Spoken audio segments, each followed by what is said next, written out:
My name's Alyson Hunter. I'm the project manager for the Garnock Connections Landscape Partnership, which is a National Lottery Heritage funded project with an awful lot of match funding received through the Green Infrastructure Community Engagement Fund.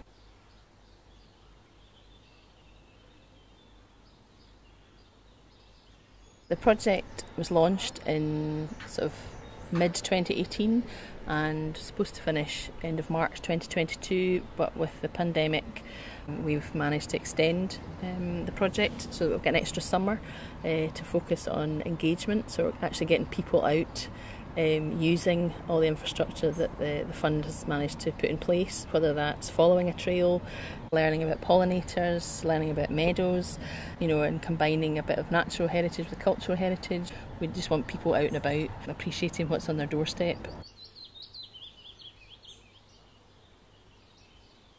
We've got our All Abilities Access, which is improving access to the wider countryside to those with mobility issues or use a wheelchair, even families with buggies.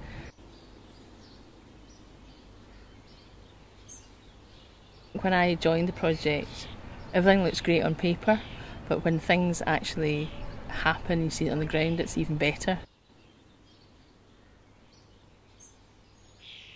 I think if someone had to ask me what a highlight was, it's all the people that we engage with. It really is, Garnock Connections. No project is standalone.